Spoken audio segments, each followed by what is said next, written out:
But even just, we'll just go through one at a time. But so the first one's obviously the site. That's getting as much information as you can of the site itself.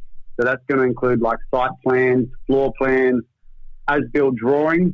So like if you're buying, say, an industrial space, mezzanine areas aren't sometimes approved.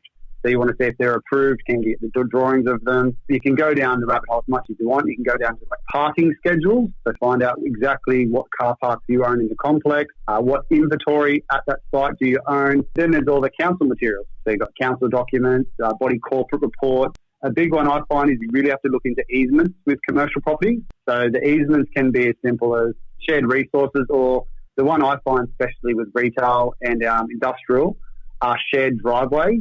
That's quite a big one. I personally had one where I bought a property and basically there was a shared driveway down the side of the retail centre, so other buildings can use it, but they were using it to actually offload their goods.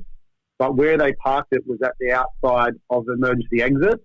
So that actually caused all dramas from my side of things to it to go through, and there was title disputes and things like that. So there's a lot of this stuff you think not going to affect you, and it probably won't 99 times out of 100, but you don't want to be that 1 in 100 that has to go down the rabbit hole with those types of things. And by the sounds of it, that one as well can not just be like, oh, it's a little bit of a problem. It could potentially be that 1%er that's a big problem. Yep, exactly right. So, it's worth getting as much information as you can up front, because it's a lot harder to get it later on as well. If you want to listen to the rest of that interview, simply subscribe to the Pizza and Property Podcast on Google Play, iTunes, or Spotify, anywhere you can find us. And make sure to subscribe to the YouTube channel below, and have an amazing week.